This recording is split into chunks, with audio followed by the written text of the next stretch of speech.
All right, hey, welcome back everyone. It's Evolution with Glenn, and we're here for unit number 4.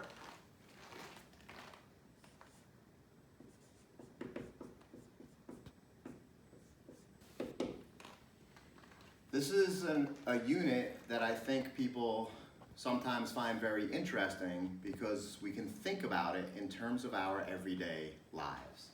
Unit number 4 has to do with a concept or an idea that we call evolutionary mismatch.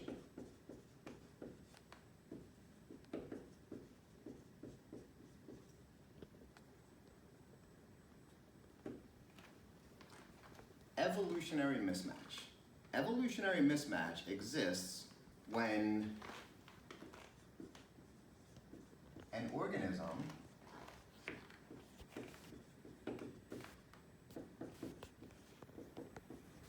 that evolved for one environment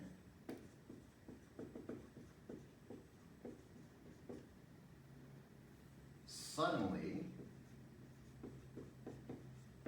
I'm going to quote suddenly and I'll explain why, but it is when an organism that evolved for one environment suddenly is in a very different environment.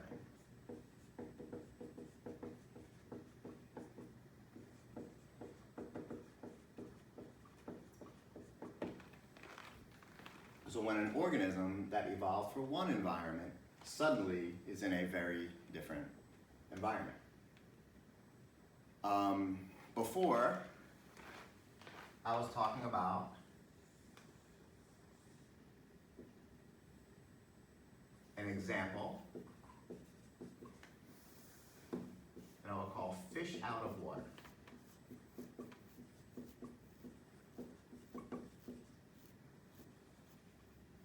Okay, so imagine that you are a little kid, and this is your fish tank, and this is your room, and this is your fish, and your fish is named the Bubbles.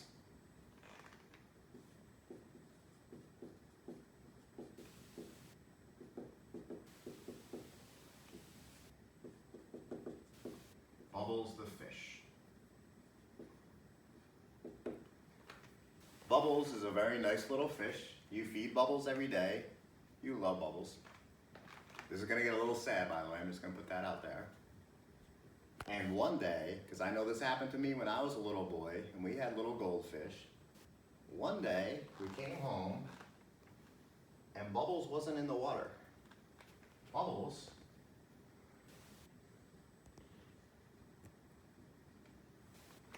was on the carpet. And I went running to my mom, and I said, "Mom, Bubbles jumped out of the tank and is on the carpet." And my mom flushed him down the toilet. That's what I remember, and it made me very sad. And she explained to me that it was an accident, but she explained to me when I was about 5 years old, I'll never forget this, she said fish cannot live out of water. My mom wasn't college educated, she wasn't an evolutionary scientist, she was and still is an amazing mom, but she taught me, I look back, and she taught me about evolutionary mismatch. She said living outside the water, living in a terrestrial environment, a non-aquatic environment, was mismatched to everything about the fish. Bubbles was designed from millions of years of evolutionary history to swim and to live in water and to breathe underwater. And when Bubbles accidentally jumped out, Bubbles was not able to live. So the idea of a fish out of water is the idea that an organism evolved for one environment but was not matched. Fish are not matched for a terrestrial environment.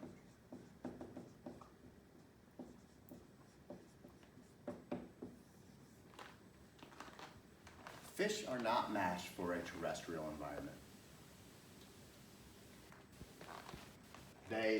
The terrestrial environment is a mismatch for fish. This is the same reason, by the way,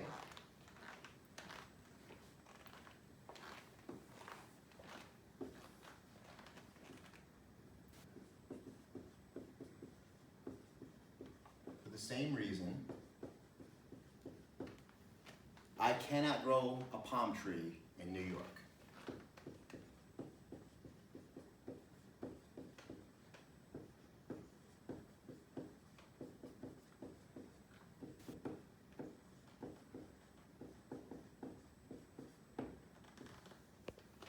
I know in Chongqing there are some palm trees that I've seen, and they grow well there. I find them beautiful. And if you look at the United States, we have palm trees too. Here's California, here's Texas, here's Florida. So here's the United States, and we live here in New York.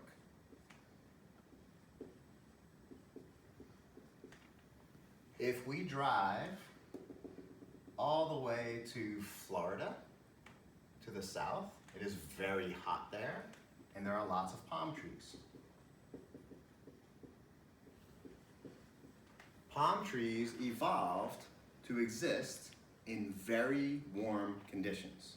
Everything about those trees evolved to be in very warm conditions. They did not evolve adaptations for snow, or for ice, or for cold. And in New York, for much of the year, for many months, we have winter. And the New York winter is icy, snowy, and very cold. If you try to grow a palm tree in New York, the second that it is October or November, it will die. And that's because we have taken it out of its natural environment, the environment that it evolved to be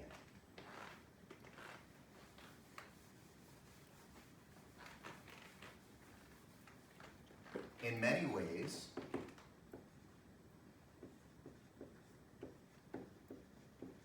humans of today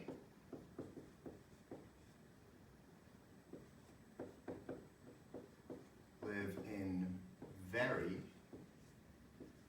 mismatched conditions.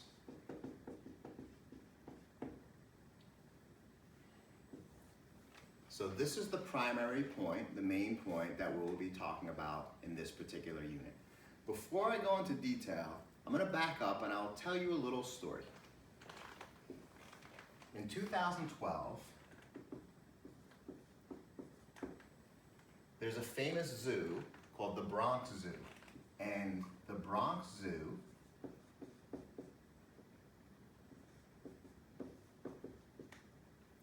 is in New York City, by the way. The Bronx Zoo closed its monkey house.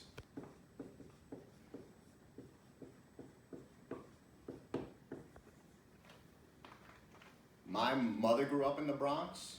My father grew up in the Bronx. I took my kids to the Bronx Zoo dozens of times. I've been to the Bronx Zoo lots of times in my life. I love the Bronx Zoo. And in 2012, I picked up the newspaper and read that the Bronx Zoo closed the monkey house. And you want to hear what was sad for me? My favorite part of the Bronx Zoo? The monkey house. Doesn't that sound sad? And of course, I was a grown-up, so I could kind of understand, but I was kind of surprised.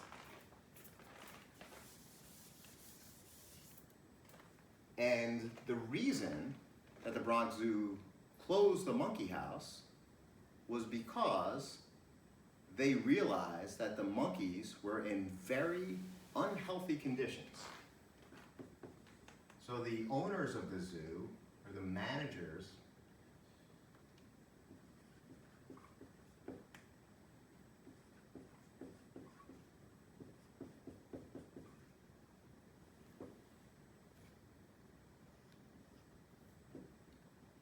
realized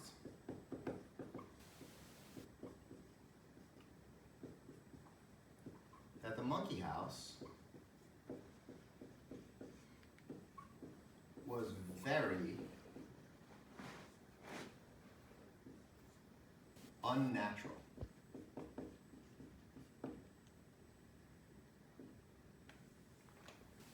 It was unnatural and unhealthy.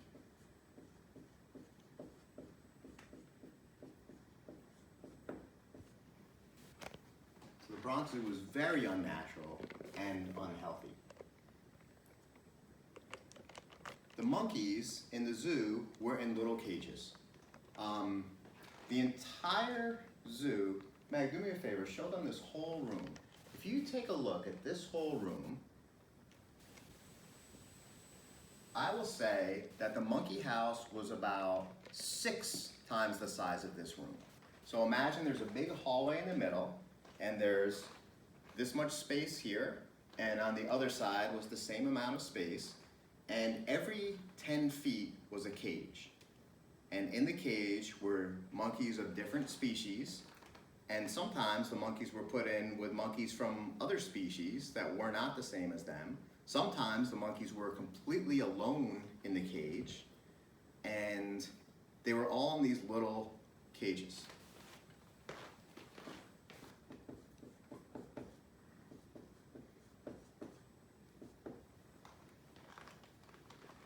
How would you like to be in a little cage all by yourself for your entire life? Probably not so good. It turns out that monkeys are also, of different species, are also very social. Primates in general are very social, and if you look at a troop of monkeys, that's the word we use, a troop of monkeys.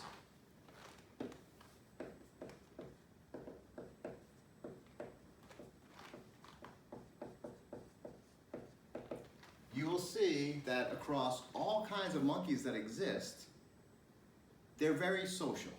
They're not alone, they're not solitary, they have friends, they have family, they're kind of like humans in that particular way. And they need other monkeys to be with them. They need to be in a social setting. So when we take them and put them in a little cage all by themselves for their entire life, people did not realize that they were hurting those monkeys, and that those monkeys were sad, and the monkeys were anxious, and the monkeys were depressed, because we couldn't think like monkeys. But at some point, people who ran zoos across the entire world started to understand, wait a minute, this is too evolutionarily unnatural. So they stopped taking in new monkeys. If you go to the Bronx Zoo now, all of the primate exhibits have large, spacious landscapes with a big group of monkeys that are the same species. They have this wonderful baboon exhibit where there's probably maybe 30 or 40 baboons, and they all know each other, and they have a large space, and it is just much more natural. For the past 2 years, after visiting Chongqing, I have gone to Chengdu. And in Chengdu, you may have been there, they have the beautiful panda preserve. The Bronx Zoo is probably the same size as the panda preserve. But what is special about the panda preserve, as you know, or you might know, it is all pandas. And the pandas, because of evolutionary mismatch, the people who run and operate the panda preserve in Chengdu, they try to make the environment as natural as possible. They make sure to put other pandas in there with the pandas. They make sure that they have their natural food, the bamboo, so that they can eat that. And they are trying very hard to make the conditions natural. We don't know what is going to happen. None of those pandas have been released back into nature, and I know that people in China see the panda as a very valued animal, and so we don't know what's going to happen in the future. I'm hoping that it works well, but at least one thing we do know is that the people who oversee the panda preserve in Chengdu are thinking about the issue of evolutionary mismatch. They are not just putting them by themselves in small cages, they are trying to recreate natural conditions as much as possible. So that is related to the idea of evolutionary mismatch. In humans, there are many instances of evolutionary mismatch.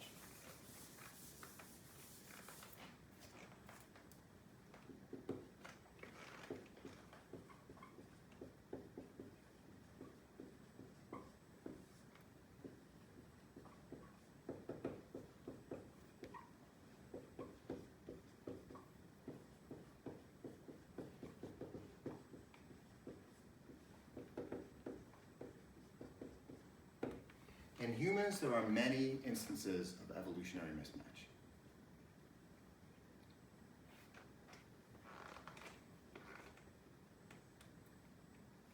Modern conditions are very different from ancestral conditions in many kinds of ways.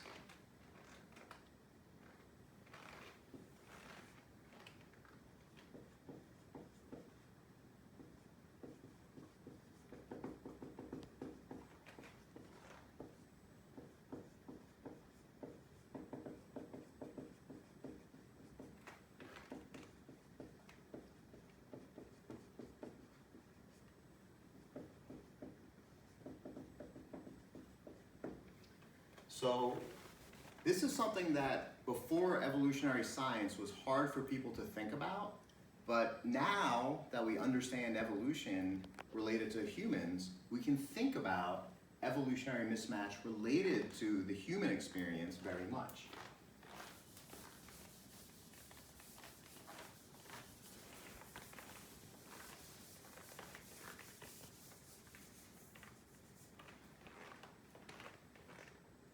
So here's something to think about. If we think about the timeline of human evolution, this was 3.3 million years ago.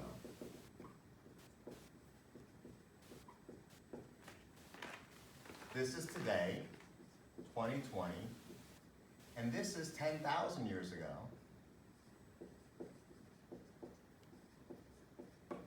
When we started growing our own food and having cities. So this is one we call civilization. This is when people did not have to be nomads, when people could stay in the same place, raise their own food, and not have to travel to get their food. That was a big difference. We think of 10,000 years as a long time. However, if you think about 10,000 years relative to the 3.3 million years of recent human evolution, 10,000 years is a very short amount of time.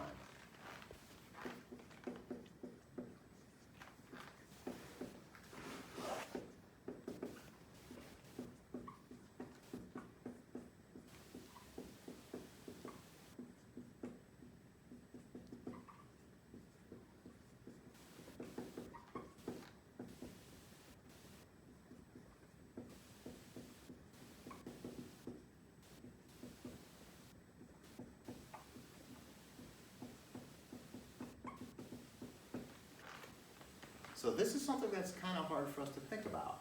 But 10,000 years is a short amount of time relative to the duration of human evolution. The phrase that evolutionary scientists often use is that 10,000 years is a blink of an eye.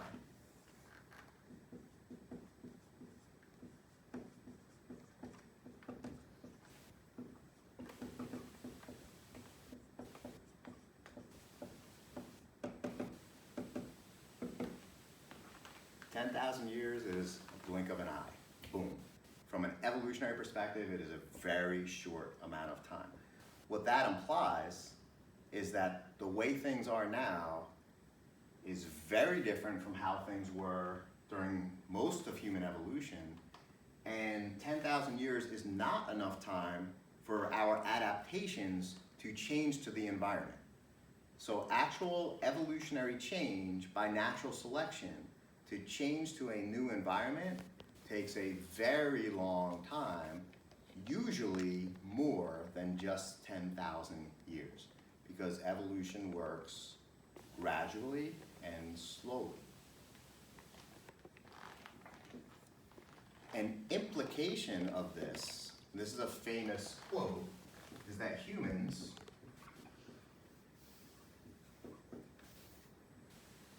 have a Stone Age mind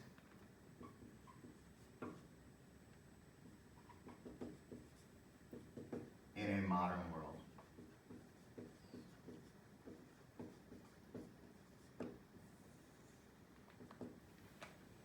This particular quote came from two famous scientists of evolution, Leda Cosmides and John Tooby. So these are the researchers and writers who said this. They said that humans have a Stone Age mind in a modern world.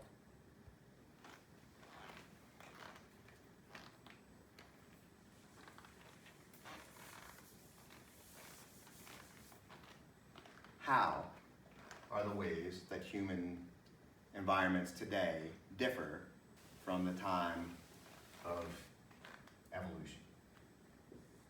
First, I'll put an idea out there. We call it the EEEE. EEA stands for Environment of Evolutionary Adaptedness.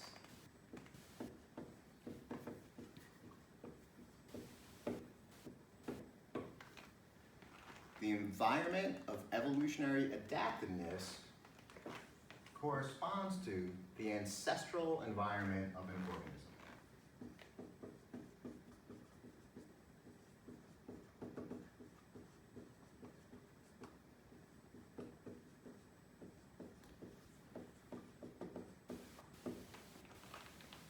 In a sense, we can think of the ancestral environment of humans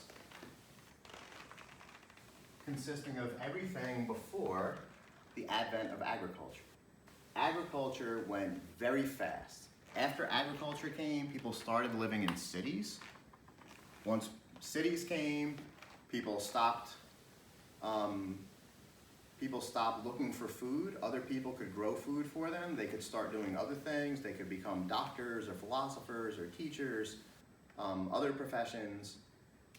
People didn't have to stay in one place, so instead of just a small group of tents, they could live in a larger group and a larger group, and now we have cities like Chongqing that have over 30 million people. That is a great thing in some ways, but it is also an evolutionary mismatch. Large cities like New York City and Chongqing are fabulous in many ways, but we also have to think about the fact that human beings did not evolve to live in such large cities under such modern conditions.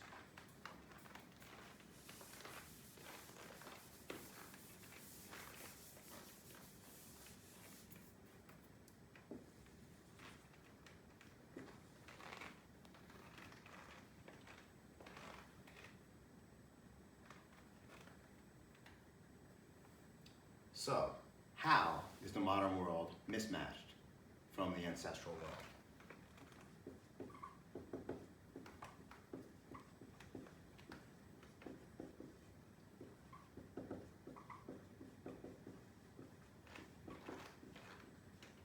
Or how is the modern world mismatched from the EEA? In a lot of ways. The short answer is that the modern world is different from the ancestral environment in a lot of ways. I will talk about a few of them now. Food.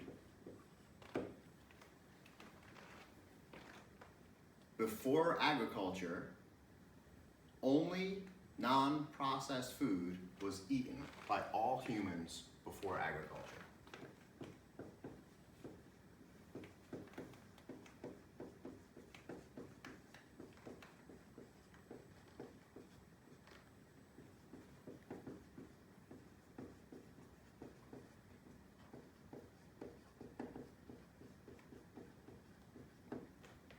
only non-processed food.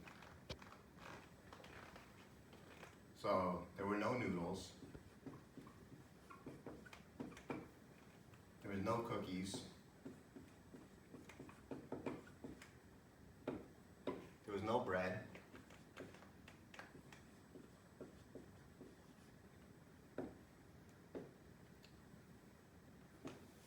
There was only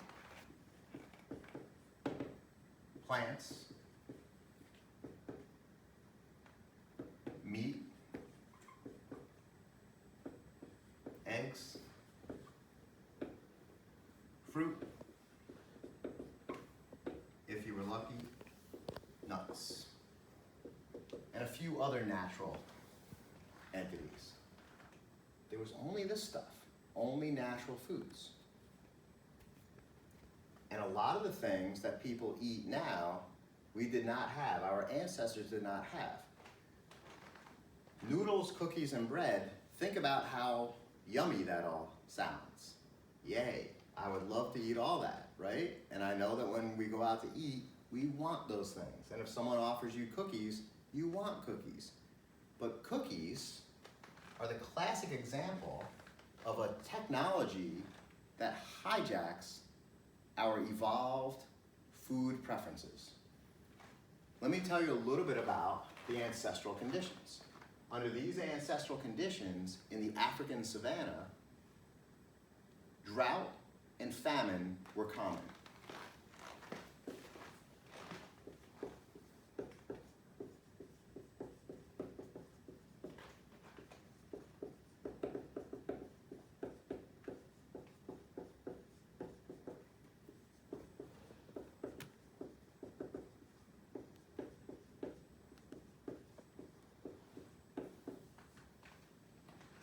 The African savanna, that is where our ancestors all came from.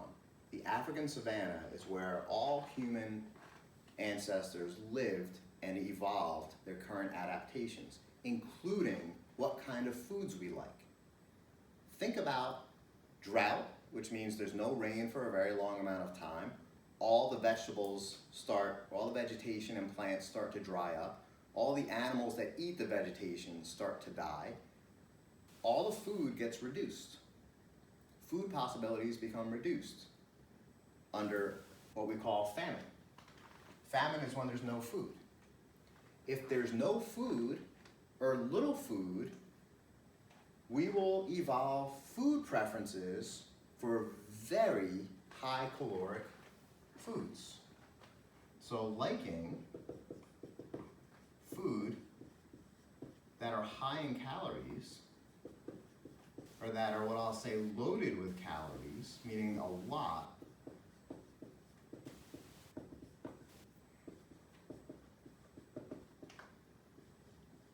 was adaptive.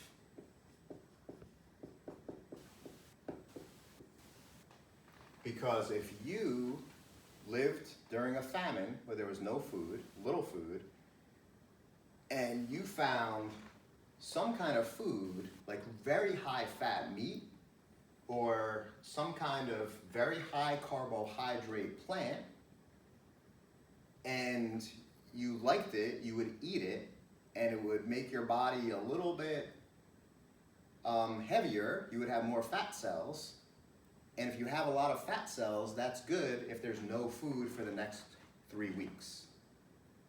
So under famine conditions, we evolved to prefer foods that put fat cells on our bodies.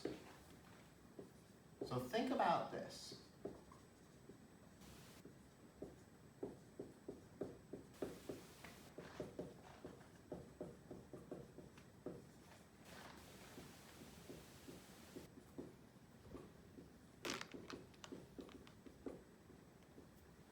Or that added, I'm gonna write that added fat cells. So humans evolved to prefer foods that added fat cells because having a lot of fat cells helped those individuals get through a famine.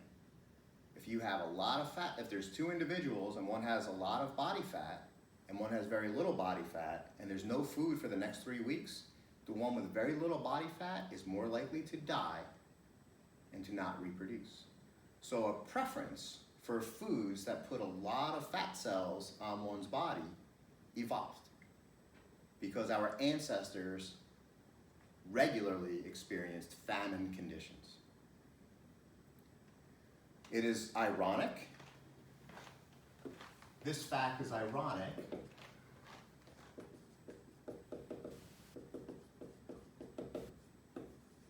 in the modern world.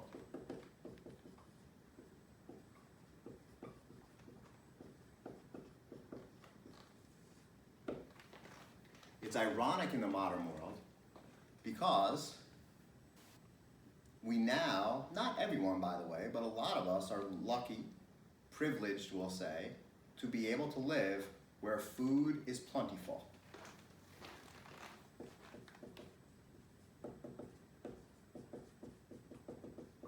For many of us.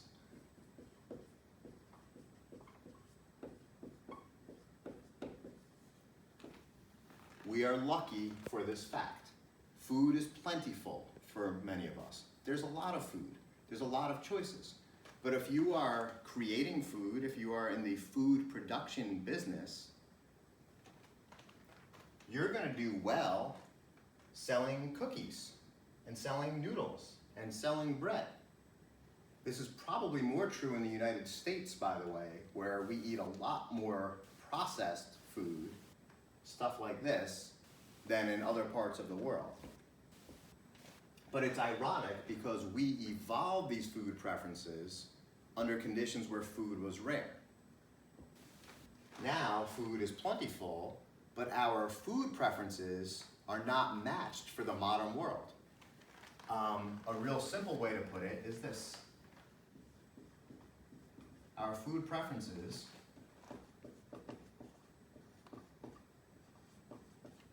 are not matched for McDonald's.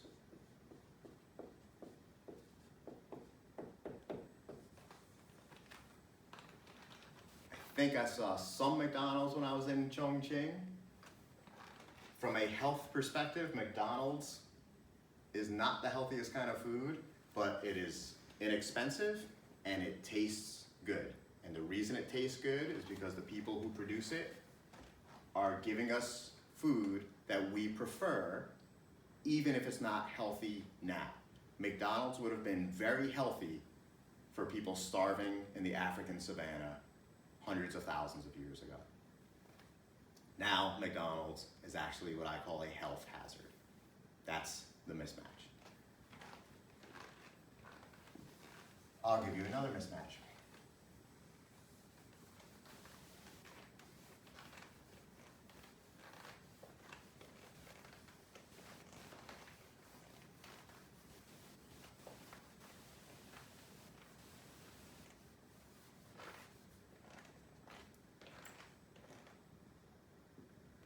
Exercise.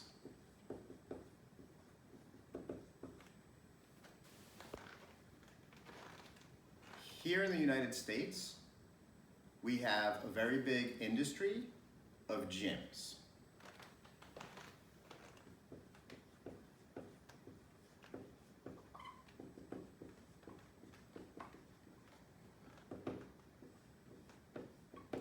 We have a large gym industry in the United States. There might be a large gym industry in China, I'm not sure. I don't go to the gym, I have a gym in my house, and I go running every day, which I love, by the way. I love running in Chongqing when I go there. But let's think a little bit about this. We have a large gym industry. To join a gym for 1 year, 1 year membership costs about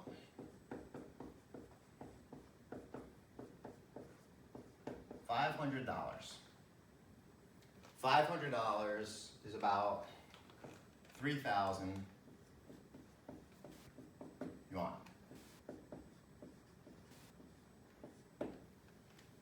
I think that's a lot of money. I don't like spending that money. A lot of people in the United States will join a gym and pay this much money for 1 year, and after a few weeks, stop going to the gym. It's very common. The gym industry doesn't care, right? Because they get their money either way. But step back in time. Why do we make ourselves go to the gym? Why do we make ourselves exercise? Let's go back to the EEA.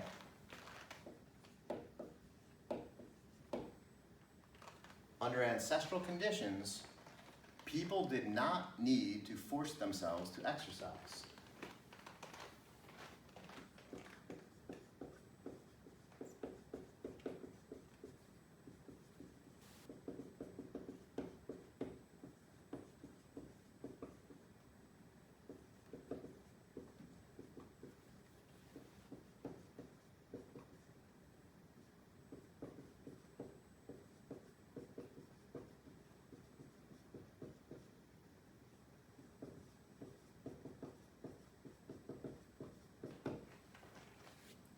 One of the things that we know about ancestral conditions is everyone was a nomad.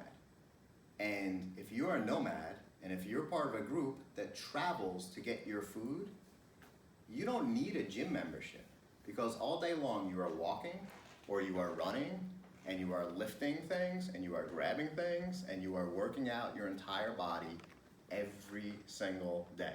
In fact, it is not uncommon, so it is common for modern nomadic groups to walk as much as 20 miles in a day.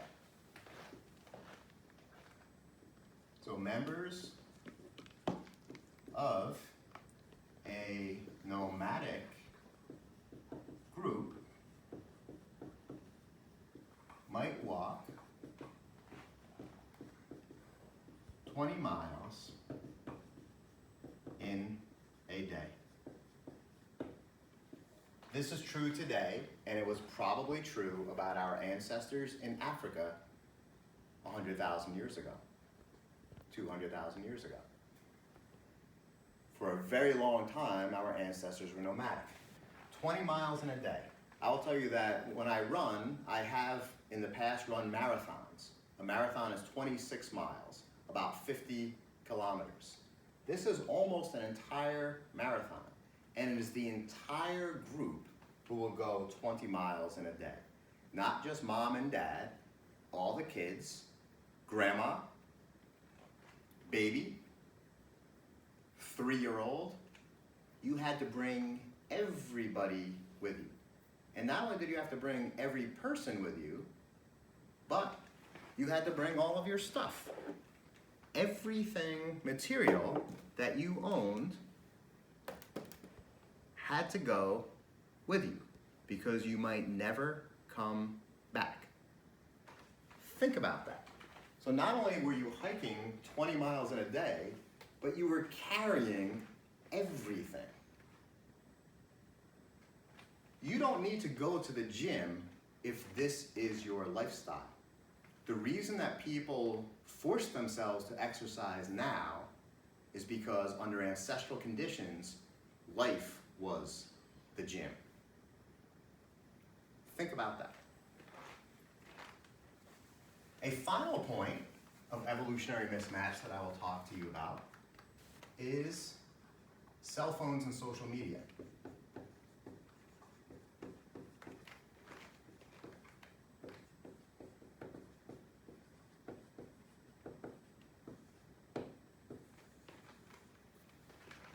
Cell phones and social media.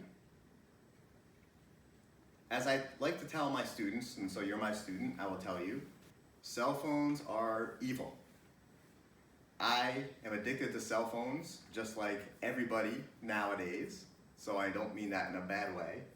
But the problem with cell phones is that cell phones are evolutionarily unnatural.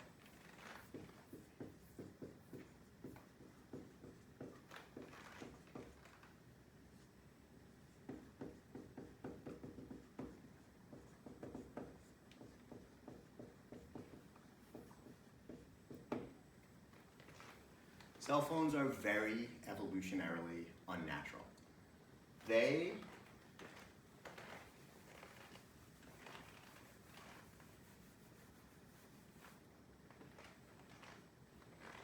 let's stop and think about it. Think about ancestral communication.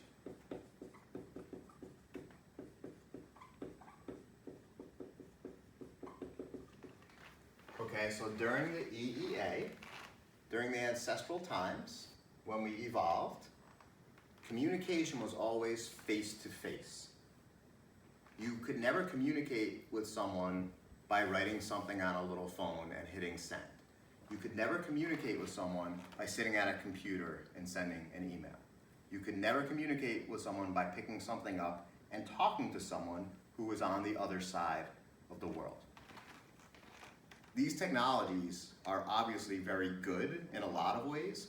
I could not teach this class now if it were not for these technologies, but modern technology, like cell phones, comes with a price. Under ancestral conditions, communication was always face-to-face, or always what we'll call in person. Another thing about ancestral conditions is you could not change your appearance too much.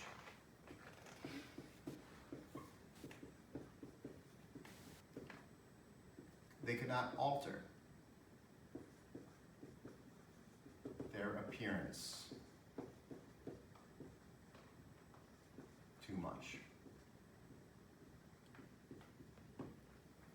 Under ancestral conditions, you were talking to someone right next to that person.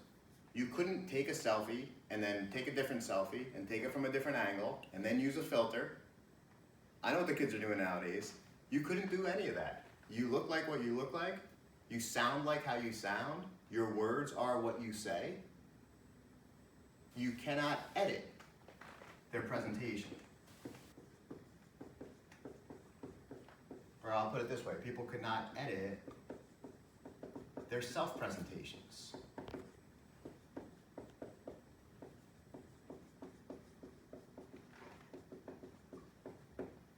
So people could not edit their self-presentations.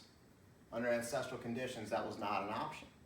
You communicated with people face-to-face, always in person. And here's another thing. You always knew who you were communicating with.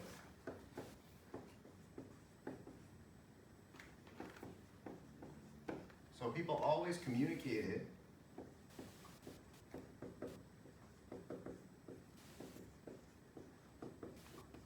with others or other people whom they knew.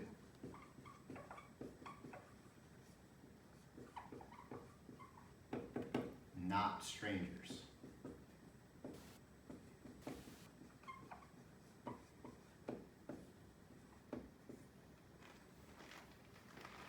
Okay, so think about it. Today, how often are we communicating with a stranger? How often do we communicate with someone who we'll see once in our life and never again? How often do people communicate with people on social media who they don't know and they will never know? One thing that happens is on social media, sometimes people can be very mean. They can be nasty. And they will be that way because they don't know the other person. They will never see the other person, which opens the door, creates an opportunity, unfortunately, for people to not be very nice to each other. This is partly why, especially in the United States, we see all the time, there are a lot of problems that we find in communication that is based on social media. Partly because people are communicating with others that they don't really know. We did not evolve to communicate with others that we don't know. We did not evolve, really, to communicate much with strangers. If you think about it, the way you interact with and the way that you communicate with people you know well is often very different than how you communicate with strangers. That's because human beings did not evolve to communicate very much with strangers. In modern world, we're communicating with strangers very frequently. That is a mismatch. In the modern world, people can alter their appearance of how they are when they're communicating with someone else. That is a mismatch. And in the modern world, most of the communication that we have each day with other people is not in person. That is a mismatch. A lot of the problems that people face these days relate to how we interact with other people based on cell phones and social media. And while I think there are benefits, good things about these technologies, we need to think about the fact that these technologies also are clearly evolutionarily mismatched. That's another episode of Evolution with Glenn.